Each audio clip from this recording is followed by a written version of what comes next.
Poltergeist. The word conjures up images of satanic demons and mischievous ghosts. For thousands of years, people have told tales of such spirits. But what exactly is a poltergeist? Is it a ghost?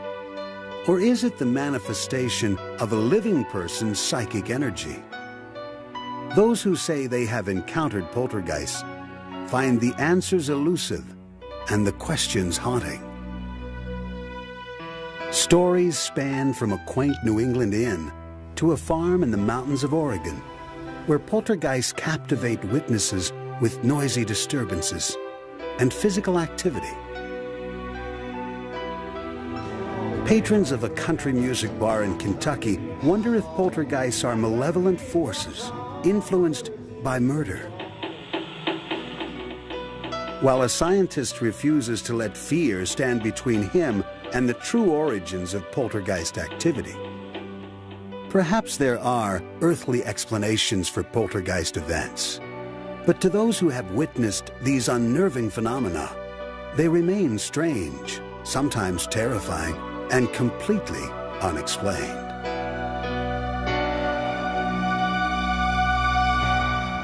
Johnstone's Inn lies in the countryside village of Ashland, Massachusetts, 30 miles southwest of Boston. It appears to be home to poltergeists, noises and movements that some think are caused by ghosts. It was here in March of 1976 that Robin Hicks' view of the world changed forever. The inn's attic used to contain apartments, where Robin spent nights with his wife. On this night, they heard strange noises. And it was a little girl bouncing a ball. La, la, la, la, la, la, la, la, la, la, brrr, down the hall. And I ran out the door and down the stairs and all around the building and checked every door, and it was closed. A couple of days later, a friend of mine who was walking by said, is your niece here the other night? And I said, no, why? He said, well, I saw a little girl looking out your window.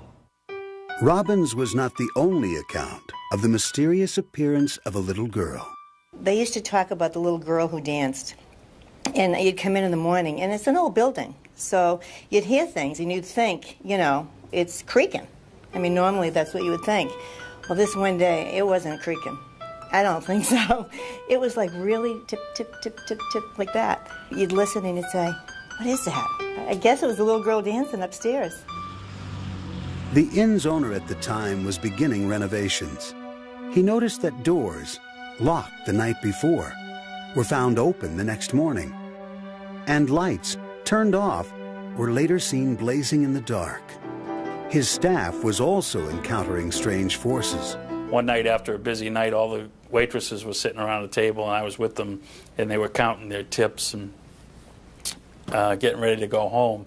And the floors in the inn creak quite readily, especially when it's real quiet. You can hear it, and so when someone walks by you, you can hear the creak, and you get a little breeze that goes by. And we had that experience, but there was no one else in the restaurant but us. And they quickly gathered up their money and left that night. The staff at Johnstone's Inn began sharing their eerie stories of portentous encounters. My car was parked over there where that truck is parked. And I walked this way, and I glanced back up at the building just to see if there was anybody around. And I looked up at the window on the left-hand side, and I saw that greenish-white ball of light. And I went over to my car, and then drove up here, got out and glanced back up at the window, saw the light again, and then the light disappeared, and the room was dark. Some staff members claim to have had startling physical encounters with the spirit. Kitchen workers were relaxing one night when an unseen force startled them by levitating a pack of cigarettes and propelling it across the table. Similar stories of playful poltergeists began to flourish. Stories of lively forces mischievously pushing waitstaff in the basement, of the sounds of footsteps, of extinguished candles inexplicably relighting, and of the incessant strange apparitions. We would always close off this one particular room at one point in the night, and in that room I saw something go by the window, and it wasn't blurry or fuzzy or sheer as you would imagine a ghost to be. So I flung open the door and I said to what I thought would be a human, "Hey, what are you still doing in?" And before I could finish my sentence, I noticed there was nobody in there, and unfortunately I spun on my heel and got out of the room rather than enter it, because I know it's a friendly ghost. Not everyone would assume that the ghosts here were friendly. The inn's history, well known in the area, is steeped in murder and deception. Captain John Stone built the inn in 1832. His patrons were young railway workers with little else to do except drink and gamble. This often led to violence, and legend has it that Stone himself killed the traveling salesman during a card game and buried his body in the basement. Stone and the salesman are said to be two of the spirits who have haunted the inn ever since. The inn has seen its share of tragedies, including the deaths of two people who were killed on the nearby railroad tracks. One, a former manager, and the other, a little girl, both of whom are said to be haunting the inn. You know, instead of just calling them ghosts, I feel like I understand them a little bit more. And I also understand that they're very dangerous. We used to take them very lightly because we didn't understand what they were before. And we had a lot of fun with them. But now I think of them in a more serious nature, and that they really shouldn't be fooled with. They're very powerful and very dangerous things. Spiritualist Raphael Bibbo, intimately familiar with the inn's history and structure, feels that the sheer number of reports of poltergeists at the inn are enough evidence to conclude that paranormal activity is present. And with so many people who have had these experiences, one cannot say that 75% of the public is paranoid or has got some problems with them, because there are a lot of credible people who have experienced, felt, seen, touched, and so you have to go on that basis that something must exist, something has to exist. Unlike the apparitions associated with hauntings, poltergeists are phenomena involving real-life physical activity. Is the building itself a source of these activities? The inn, the thing that first caught me right off was that it's only about 50 or 100 feet away from the railroad tracks, and that's going to cause some pretty serious shaking of that building. Could the force of a passing train last long after the train has left, resulting in residual vibrations in the building? Could these have a significant impact on old walls and floors, resulting in unexpected sounds and movements? When there is movement between a beam and a post, for example, it will make a noise. Also, as it expands and contracts, the boards sitting on top of the beams will creak, they'll make noises, there'll be noises like clunks and bangs and things like that that can easily be translated as footsteps. Local historians point out that there is nothing in their records indicating any kind of paranormal reports at the inn since it was built. Well, as you learn in stuff like this, there's so much hearsay. As far as the paranormal stuff, no, there are no written records in town of anything unusual, except possibly we look research where a young girl was killed by the train. That might be attributed to the ghost they talk about. Most of the people who visit or work at the inn are aware of its history of alleged hauntings and poltergeists. Are they simply misinterpreting a natural occurrence as a paranormal experience? When you do a magic trick, there is the way the trick goes in real life, and then there is the way that the people remember it. So when they remember something, it's much better than it ever was when it was performed. And it's the same type of thing, I believe, with sightings and paranormal activity like that. If you're in a receptive state of mind already to begin with, you will believe it. You will look for things and make connections that may or may not be there. Whether the poltergeists are real or not, one thing is certain.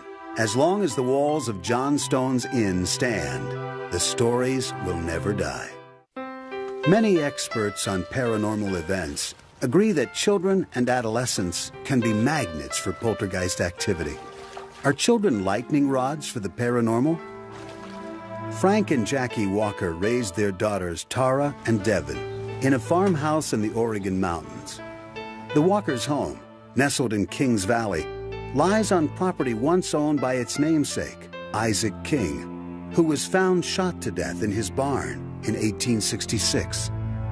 And there are 3 stories. One, the newspaper announced that he'd shot himself.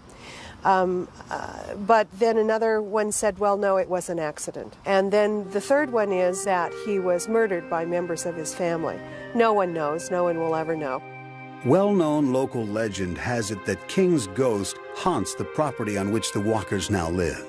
As soon as they moved in, Tara and Devin immediately felt they were not alone in their new home. They sensed something immediately when we moved in. I remember Tara and Devin, Tara first, telling me that she heard things. She heard footsteps.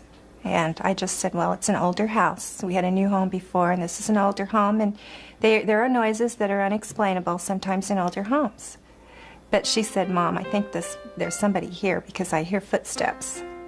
Devin, 7 years old at the time, told her parents that she also sensed an unknown presence. I just felt like someone was always watching me, and I just noticed that doors were shutting, no one was there, things were creaking in the hall. It was just kind of spooky, and then all these other things started happening, and I just felt that there was something there. Her older sister, Tara, observed several strange events that led her to believe she and her family were surrounded by spirits. And I guess the reason I believe in ghosts because we moved here is because of all the strange happenings that have occurred. Doors slamming when no one's there, voices in the hallway when no one's there, footsteps when no one's there, stuff like that. Frank and Jackie dismissed these tales, concluding their daughters were anxious about their new surroundings. Then, one night, the parents experienced something unusual. During a dinner party, a guest uttered the word ghost. The TV came on, the water faucet started up in the kitchen full blast, and the cat food container was dumped in the middle of the utility room floor. We talked about it later, Frank and I, and we decided that we'd better listen to our children. The disruption seemed to be the work of an intelligent force with its own agenda. I remember my mom, she was getting mad at us because we were fighting over something. I can't remember what it was. We were fighting over the TV control or something. My mom said, go to your room, and when I went there, the door was locked to my room. The hinges were inside the door. There's no way anybody else locked it. My dad wasn't home. The mischievous actions of the poltergeist seemed to reveal a prankish sense of humor. One day, Frank discovered that a critical document he needed for work was missing. The Walkers searched the home and office frantically until it turned up in a very unlikely spot. It was stacked underneath 2 other boxes, and lo and behold, the report was on the top of that box. And none of us had taken it over there. The girls have their own separate drawing area. There's no way they could have lifted the heavier boxes and inserted it. I had some angry words at that point. I asked the spirit to please leave us alone and stop hiding things. I actually just came out and said, whatever you are, please stop it. Frank's outburst appears to have transformed the poltergeist activity from mischievous to helpful.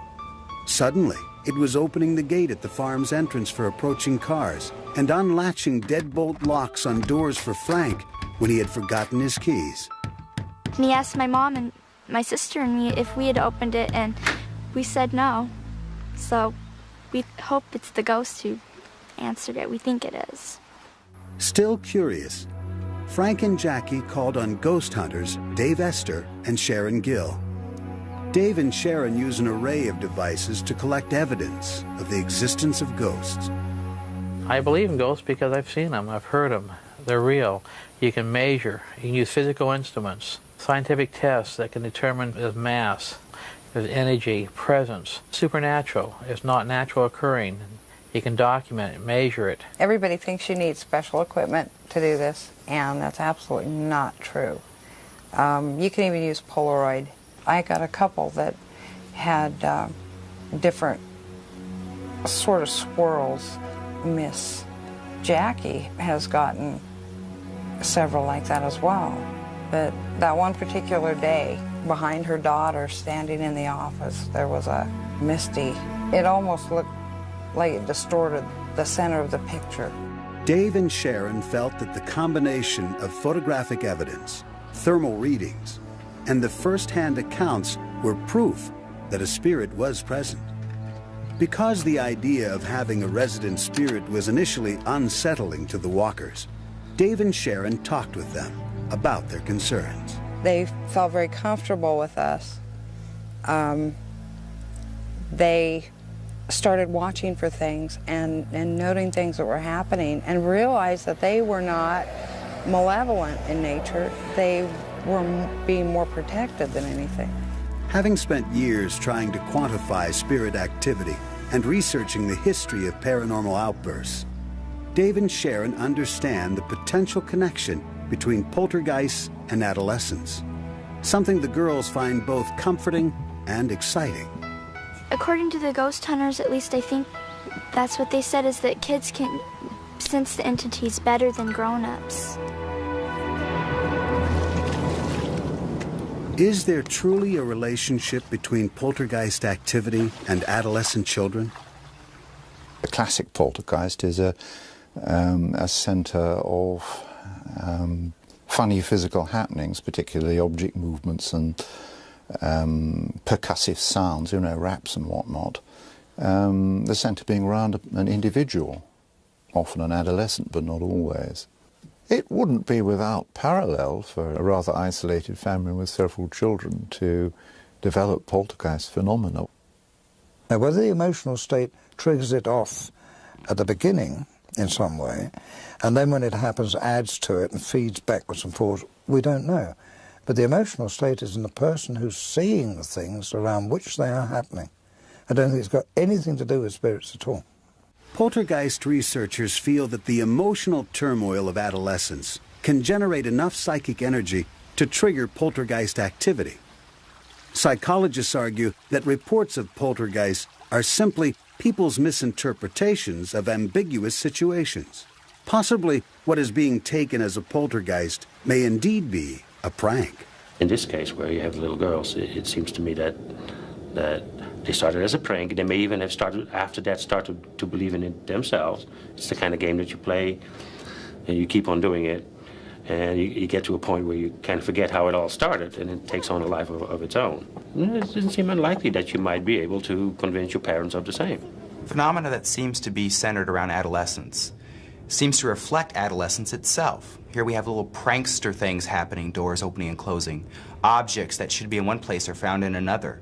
And we have to ask ourselves, is this really the action of a ghost or more of the action of the adolescent? Another explanation is more mundane. The plumbing is noisy.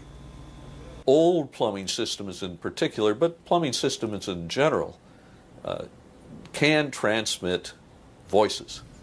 It is not unusual for people in single-family homes, for people in one home, to hear voices of their neighbors coming through a plumbing system. There is also a scientific explanation for the strange way the Walker's Gate at the farm's entrance occasionally opens when a car approaches it. As the wind tries to go around a solid body like a car or a building or something like that, the wind sort of piles up behind it, and as it tries to go around, it speeds up. So if you drive up to something like a gate, the wind coming around the car will speed up, and that can put more force on the gate and cause the gate to have the appearance of opening up automatically. The Walkers still believe they are at the center of paranormal activity, and the girls, for their part, strongly defend their beliefs. I would say, if you think I'm nuts, then you can come over to our house and you'll think you're nuts too. Love, murder, and betrayal, major themes in country music, are also the key ingredients to an ongoing series of poltergeist reports at Bobby Mackey's Music World, a popular honky-tonk in Wilder, Kentucky, across the river from Cincinnati, Ohio. Country singer Bobby Mackey opened the club in 1978. His wife, Janet, pregnant at the time, was apprehensive about the move. When she first saw the building, she sensed a malevolent force. I was hesitant about even wanting a nightclub to begin with. But when I saw that door open by itself, that freaked me out. But when we got inside, the lights kept coming on and off by themselves, and I could hear people talking. Shortly after the Mackeys began renovation of the club, Janet claims she was physically attacked by a ladder. And here comes this ladder. It was like somebody walking right toward me. And then when it got almost right directly toward me, in front of me, it started falling toward me. And then when it did, Carl grabbed me and jerked me out from under it, and it fell.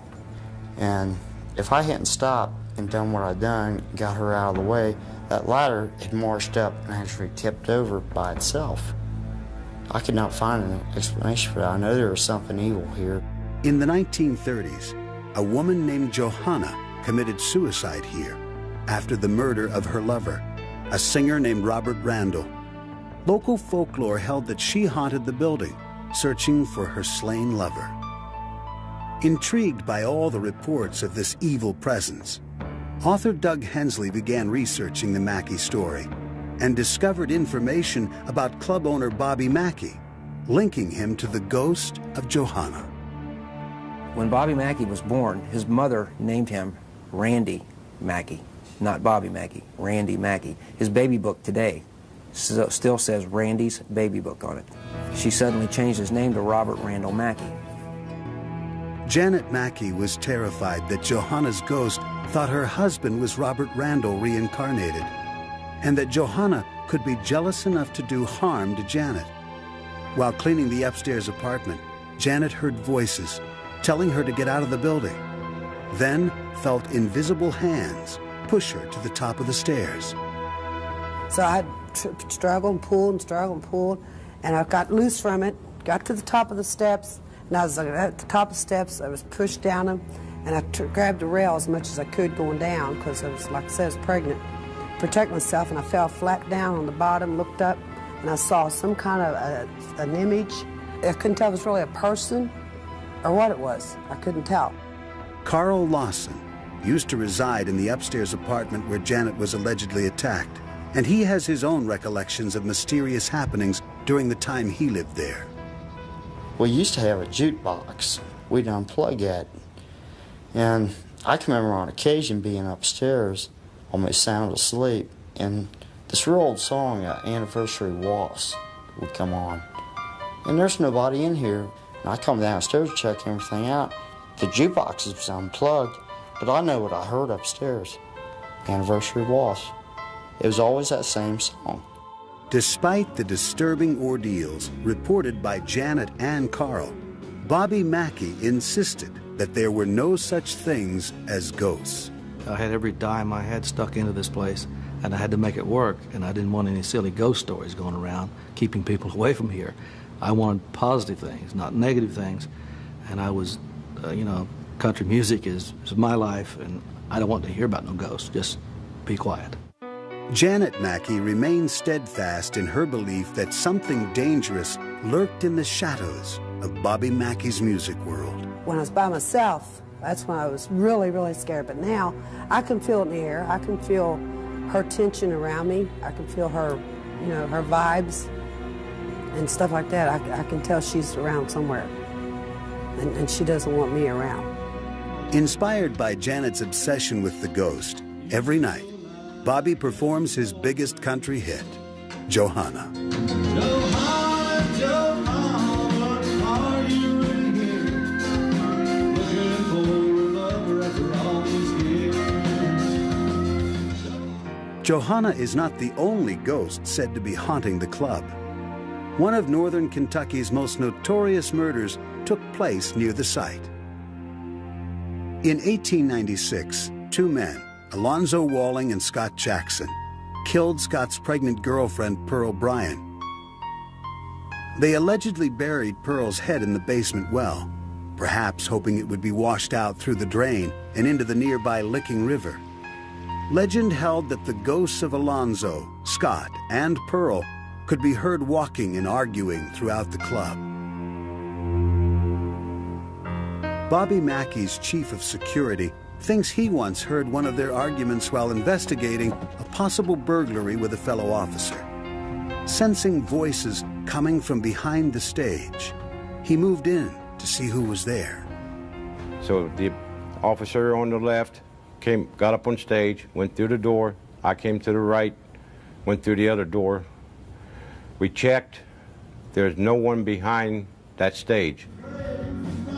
Ever vigilant for reports of the ghosts, Larry was on duty at Mackey's one night when local resident Rich Lawson came to dance. The night Rich unexpectedly became part of the legend. So I was tightening my collar clips up to make sure they would not come off on the dance floor. And I was just humming and singing. I was just real hyper and real primed and ready to dance. And a garbage can right beside the wash basin was sitting there, and it took violently off and slammed right up against the partition wall of the commode. And I turned around real violently, wondering who's gaming with me or what's going to happen. What Rich saw shocked him. There before him stood the image of a man dressed in clothes from the turn of the century, complete with handlebar mustache. He never hit me, never punched me or nothing. But the bathroom was so hot, I was just trying to gasp for breath, and I was trying to get out of this bathroom, and I made it to the hallway in the bathroom. And I just got so weak, and I went completely unconscious. Larry Hornsby heard the commotion and found Rich's near lifeless form on the floor.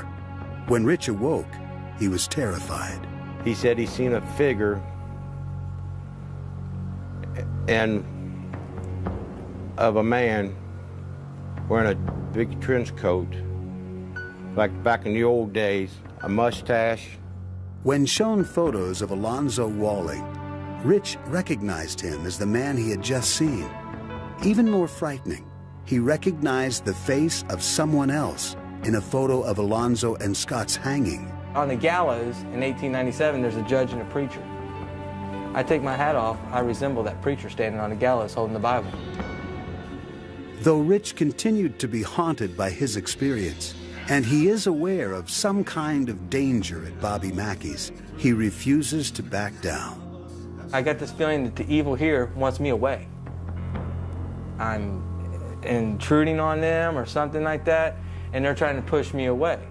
I'm not going to leave, because I love country music, and Bobby Mackey's a great country music singer, and I'm a danceaholic. I love to dance.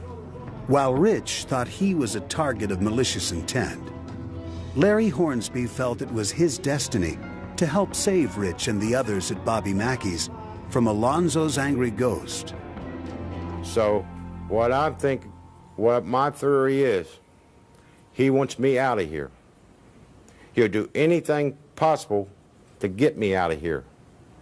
But, like I said, he's evil, I'm good, and we're battling each other. Janet Mackey, however, was certain that strange occurrences at Bobby Mackey's Music World targeted her and her alone. I think it's a personal thing. I really do. Nothing's ever happened to Bobby. Nothing's ever happened to my children. It's just me. As far as family, Other people, yeah. But I'm talking family. Nothing's happened to my girls. Nothing's happened to him. It's just happened to me. So therefore, I feel that they're just after me. The regulars at Bobby Mackey's all felt that they were part of a struggle between good and evil, and they turned to a psychic to confront the evil poltergeist.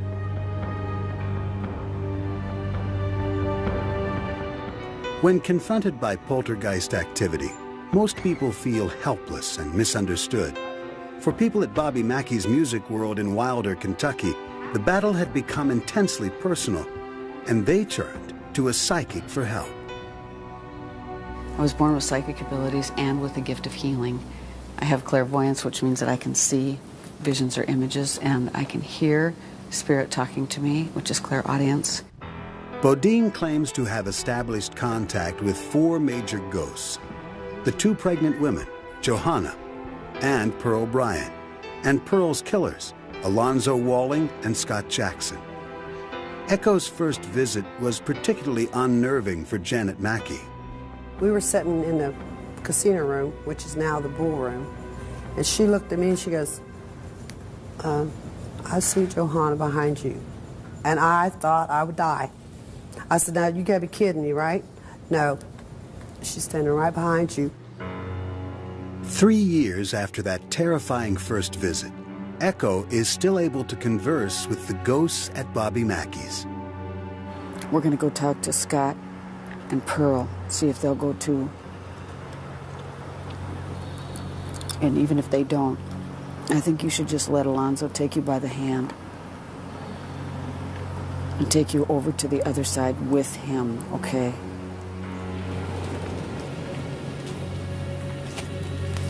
Standing right over there. Pearl, listen to me. Listen to me.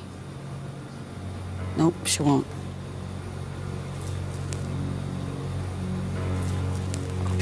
Scott, can you listen? You guys do not have to stay here. No, you do not have to stay here. After these conversations, Echo is drawn to the basement well, which according to local legend is a portal to hell. You want to say there was weird things that happened in here to people, women. Not very good things. A lot of real crazy thinking. A lot of crazy behavior went on in here. I believe that's like a vortex. I believe whatever evil comes from here, it comes right out of there, right from hell. I believe that's an entry point. I believe if that well was dug up, we'll find a lot more, evidence of a poltergeist type of activity. In an effort to relieve the worried minds of the Mackey owners and patrons, Echo tried to convince the ghost to leave. The psychic claimed that two, Johanna and Alonzo, said they were willing. Echo performed what she calls a cleansing, claiming to exorcise the building of Johanna and Alonzo. I'll tell you what they are saying. Okay, Alonzo, yes. You still want to go to the other side? Yes. Okay, so you're really clear that you want out of here? Yes. Even though at least two ghosts remain behind, reports of poltergeist activity have diminished at Bobby Mackey's since Alonzo and Johanna departed. But their legacy still haunts the place, if only in the plaintive chorus of Bobby's song.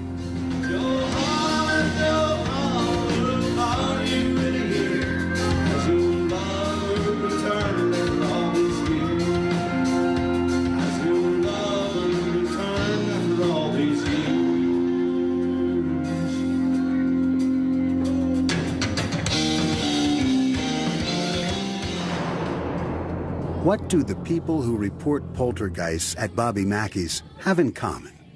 It sounds as if there were 3 different personalities reacting to the same stimuli.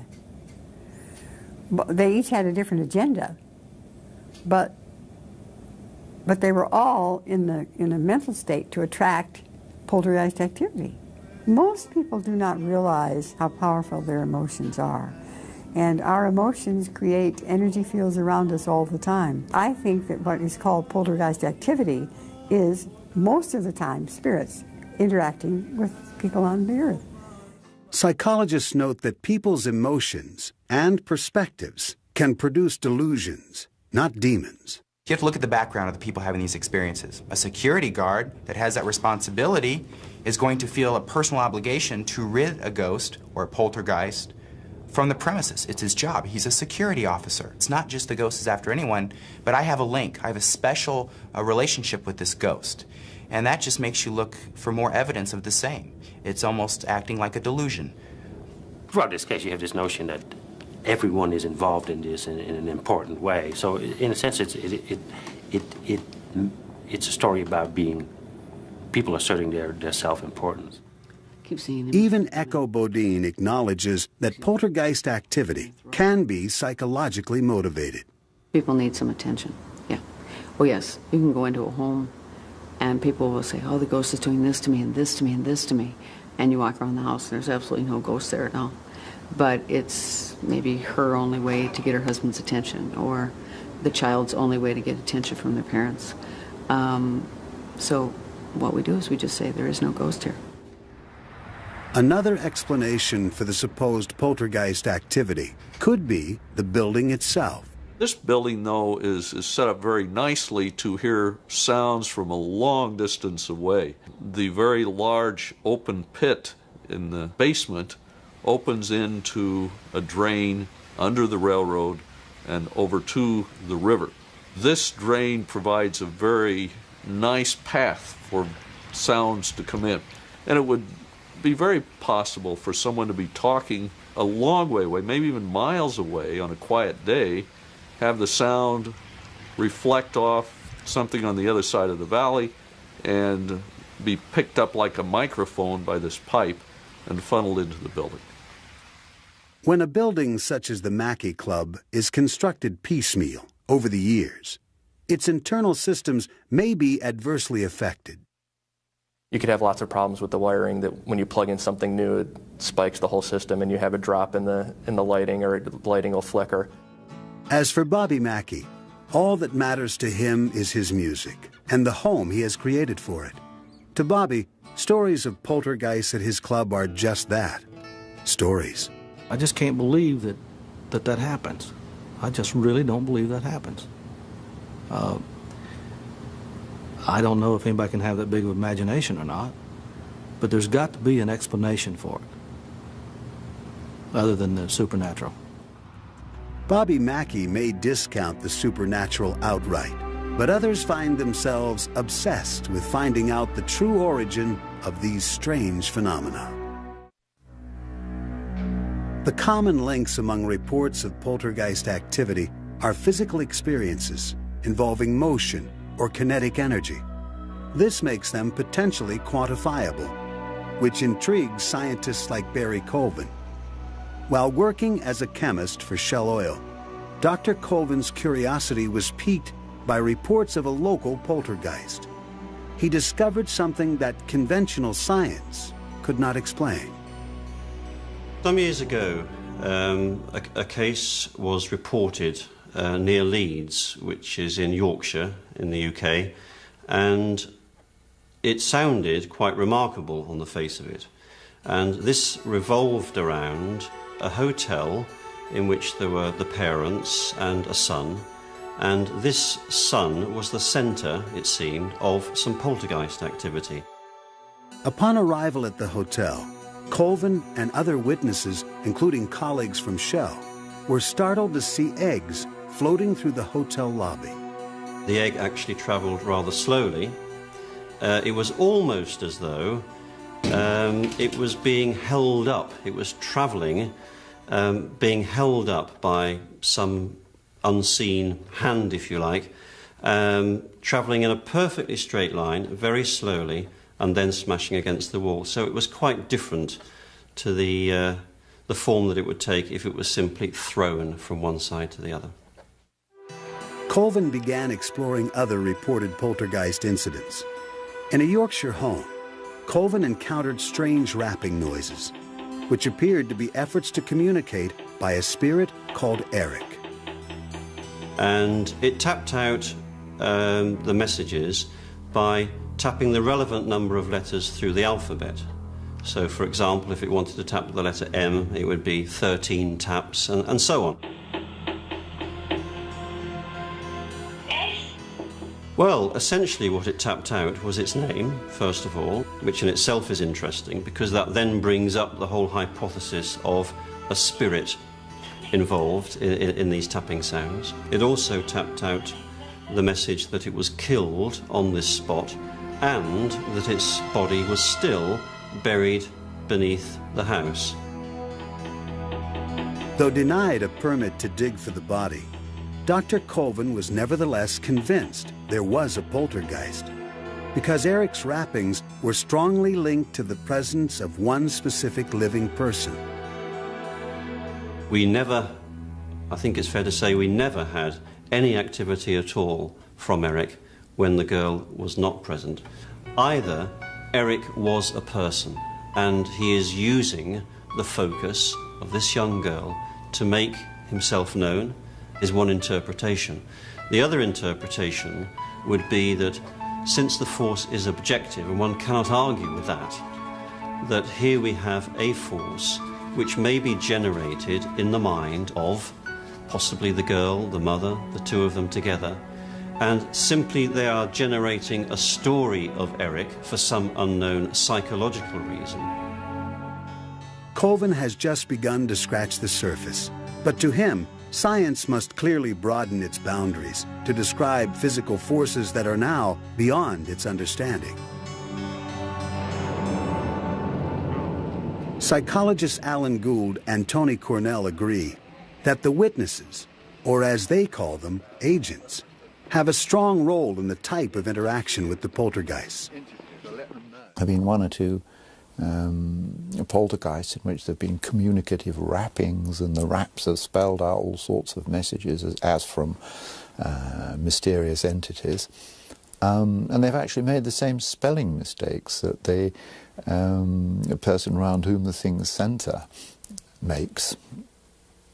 So clearly the intelligence was the intelligence of the poltergeist agent.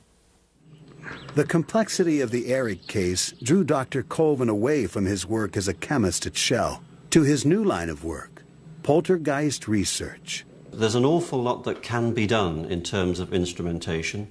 I am myself getting very involved in modern, very up-to-date equipment, which I believe may well lead us down the path to scientifically explaining what is going on.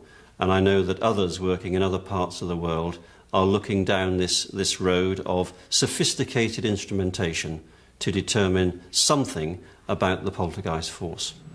Dr. Colvin founded the Poltergeist Research Institute, a group of international scientists whom he hand-picked to investigate poltergeist activity. Never mind, I can come over straight away. All right, I'm on my way. Thanks. But being realistic, things generally occur one day and they could be gone in a week's time.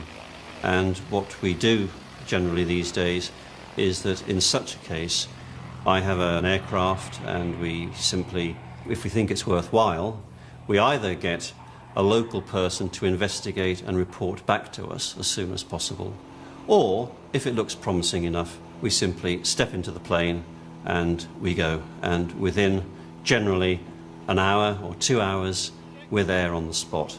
Using a combination of scientific instrumentation, research, and a fine-tuned instinct, Dr. Colvin and the members of the Poltergeist Research Institute hope that one day poltergeist forces will be as familiar to scientists as the wind, physics, even electricity.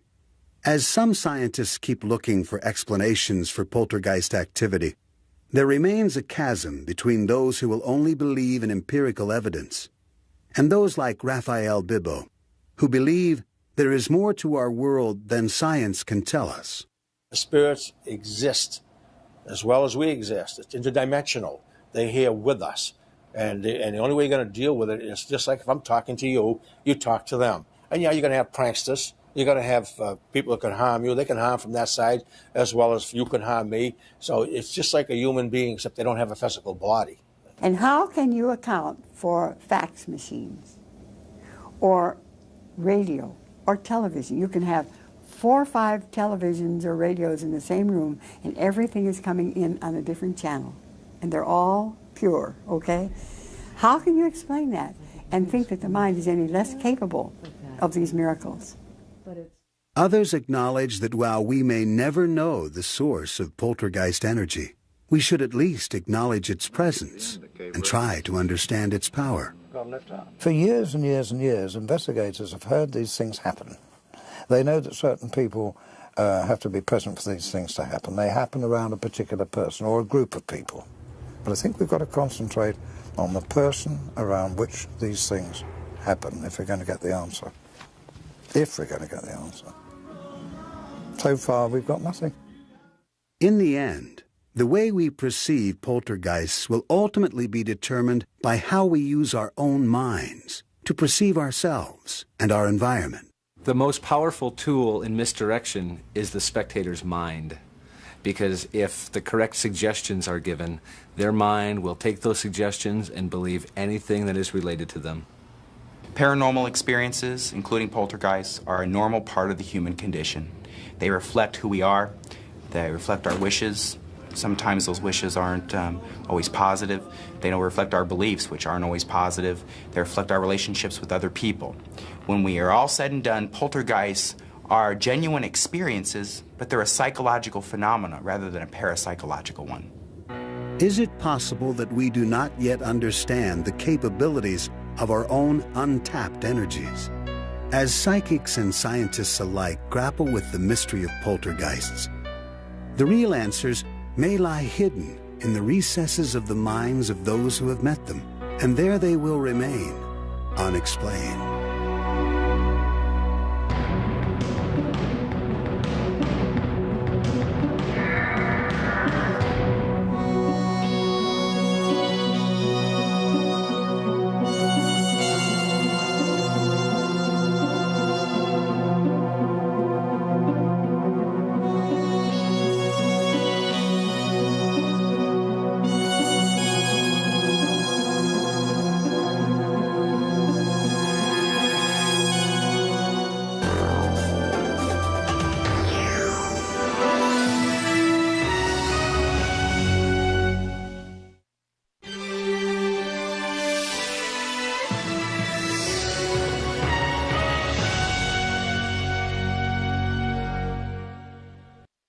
Are earthly explanations for poltergeist events.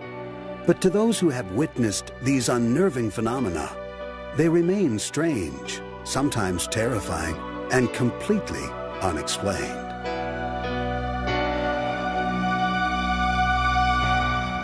Johnstone's Inn lies in the countryside village of Ashland, Massachusetts, 30 miles southwest of Boston. It appears to be home to poltergeists, noises and movements that some think are caused by ghosts. It was here in March of 1976 that Robin Hicks' view of the world changed forever. The inn's attic used to contain apartments where Robin spent nights with his wife. On this night, they heard strange noises. And it was a little girl bouncing a ball. La la la la la la la la la la brrr, down the hall. And I ran out the door and down the stairs and all around the building and checked every door, and it was closed. A couple of days later, a friend of mine who was walking by said, is your niece here the other night? And I said, no, why? He said, well, I saw a little girl looking out your window. Robin's was not the only account of the mysterious appearance of a little girl. They used to talk about the little girl who danced. And you'd come in the morning, and it's an old building. So you'd hear things, and you'd think, you know. Captain John Stone built the inn in 1832.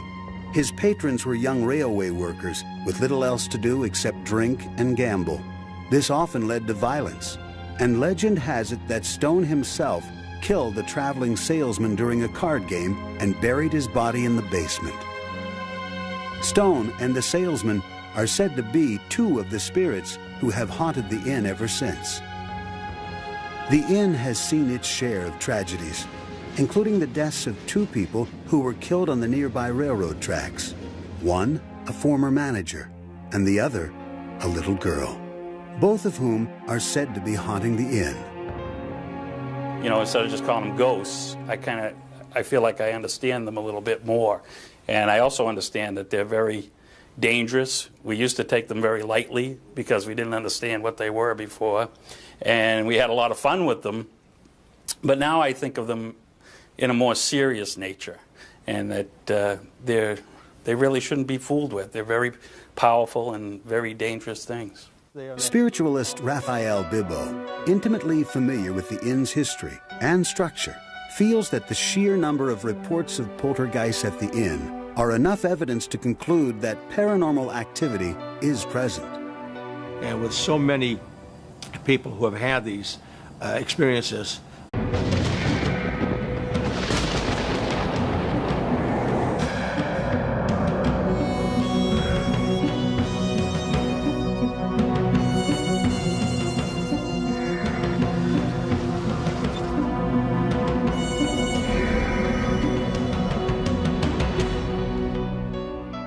Poltergeist. The word conjures up images of satanic demons and mischievous ghosts.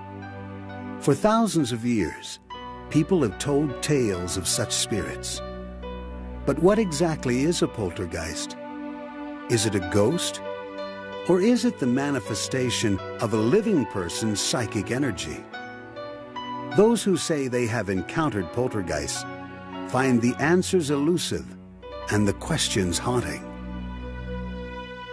Stories span from a quaint New England inn to a farm in the mountains of Oregon, where poltergeists captivate witnesses with noisy disturbances and physical activity. Patrons of a country music bar in Kentucky wonder if poltergeists are malevolent forces influenced by murder. While a scientist refuses to let fear stand between him and the true origins of poltergeist activity. Perhaps there are... And I went over to my car and then drove up here, got out and glanced back up at the window, saw the light again, and then the light disappeared, and the room was dark. Some staff members claim to have had startling physical encounters with the spirit. Kitchen workers were relaxing one night when an unseen force startled them by levitating a pack of cigarettes and propelling it across the table. Similar stories of playful poltergeists began to flourish. Stories of lively forces mischievously pushing waitstaff in the basement. Of the sounds of footsteps. Of extinguished candles inexplicably relighting. And of the incessant strange apparitions. We would always close off this one particular room at one point in the night, and in that room I saw something go by the window, and it wasn't blurry or fuzzy or sheer as you would imagine a ghost to be. So I flung open the door and I said to what I thought would be a human, "Hey, what are you still doing in?" And before I could finish my sentence, I noticed there was nobody in there, and unfortunately I spun on my heel and got out of the room rather than enter it, because I know it's a friendly ghost. Not everyone would assume that the ghosts here were friendly. The inn's history, well known in the area, is steeped in murder and deception. It's creaking. I mean, normally that's what you would think. Well, this one day, it wasn't creaking. I don't think so. It was like really tip, tip, tip, tip, tip, like that. You'd listen and you'd say, what is that? I guess it was a little girl dancing upstairs. The inn's owner at the time was beginning renovations. He noticed that doors, locked the night before, were found open the next morning. And lights, turned off, were later seen blazing in the dark. His staff was also encountering strange forces. One night after a busy night, all the waitresses were sitting around a table, and I was with them, and they were counting their tips and getting ready to go home. And the floors in the inn creak quite readily, especially when it's real quiet. You can hear it, and so when someone walks by you, you can hear the creak, and you get a little breeze that goes by. And we had that experience, but there was no one else in the restaurant but us, and they quickly gathered up their money and left that night. The staff at Johnstone's Inn began sharing their eerie stories of portentous encounters. My car was parked over there where that truck is parked. And I walked this way, and I glanced back up at the building just to see if there was anybody around. And I looked up at the window on the left-hand side, and I saw that greenish-white ball of light.